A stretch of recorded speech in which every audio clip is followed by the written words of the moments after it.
রোজার দিনে একটা কাজের জন্য আমরা গিয়েছিলাম আমাদের বাসা থেকে 5-6 কিলোমিটার দূরে। তো সেখান থেকে যাচ্ছি আমরা প্রসাদপুর বাজারে, আমাদের বিখ্যাত সেই প্রসাদপুর বাজার। আর বাজারে গিয়ে আমাদের কিছু কেনাকাটা করতে হবে। হ্যালো এভরিওয়ান, আসসালামু আলাইকুম। সবাই কেমন আছেন? আশা করি ভালো আছেন। তো আমরা তিনজনে গিয়েছিলাম কাজের উদ্দেশ্যে। আর যাদেরকে দেখতে পাচ্ছেন সে পিছনে বসে আছে আমার মামা, আর গাড়ি চালাচ্ছে আমার ছোট ভাই। তো 5 মিনিটের মধ্যে চলে এসেছি ফুলবাগানে, যেটা ফুলবাগান নামে পরিচিত। আমার একটি পছন্দের জায়গা এই জায়গাটি। তো এখানে এসে দেখতে পেলাম ব্যানারে আমার এক ছোট ভাইয়ের ছবি, তার ঠোঁটেকে যেন লিপস্টিক দিয়ে রাখছে। আর সেটা দেখে আমি অনেক মজাই পাইলাম। আর আজকের আবহাওয়াটাও অনেক খারাপ ছিল, অনেক বাতাস উঠেছে, মেঘলা আকাশ, আর হঠাৎ করে এই ঝড়।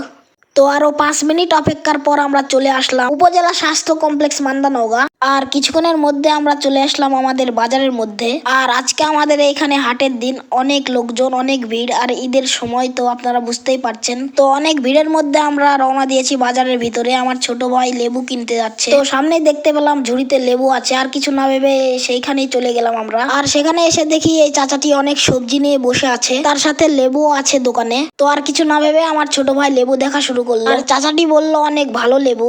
আর লেবুগুলো অনেক ভালো ছিল, তাই কয়েকটি লেবু বেছে নিয়ে চাচার হাতে লেবুটি দিয়ে দিল।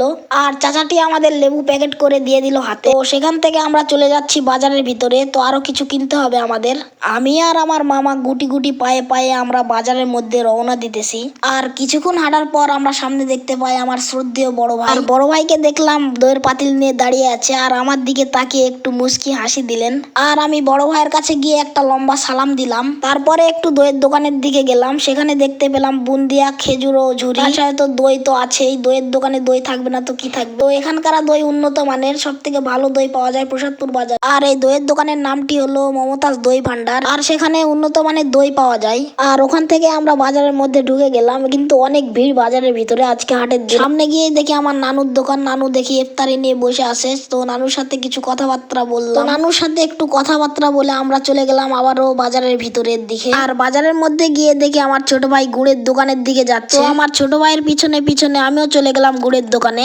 আর দোকানদার দেখলাম গুড় ভেঙে নিয়ে ওজন করতেছে, কত গ্রাম ওজন হলো। আর ওজন করার পর প্যাকেটিং করতেছে আমাদের হাতে তুলে দেওয়ার জন্য। আমাদের বাজারে কিছু কেনাকাটার পর এখন আমরা বাসার দিকে রওনা দিতেছি। আমরা ধীরে ধীরে রওনা দিতেছি আমাদের গাড়ির কাছে। আমরা গাড়ি উপরে রেখে আসছি। তো আমরা গাড়ি রেখে আসছি চারমাত্রা গুল চত্বর আমাদের মোড়ে। আর আমরা গাড়ির কাছে হাঁটতে হাঁটতে যাচ্ছি সেখানে। আর আমরা চলে আসছি চৌরাস্তা, যেটা আমাদের গুল চত্বর নামে পরিচিত। আর এখানে আমরা বাইক রাখছি। আর আমরা এখন বাসার উদ্দেশ্যে রওনা দিয়েছি। আর প্রসাদপুর বাজার থেকে আমাদের বাসায় যেতে মাত্র 2 মিনিট সময় লাগে। অবশেষে 2 মিনিট অপেক্ষার পর চলে আসলাম আমাদের বাসার দিকে। তো ভিউয়ার্স, এই ছিল আমাদের ভিডিও। তো ভিডিওটি যদি ভালো লেগে থাকে তাহলে শেয়ার করতে ভুলবেন না।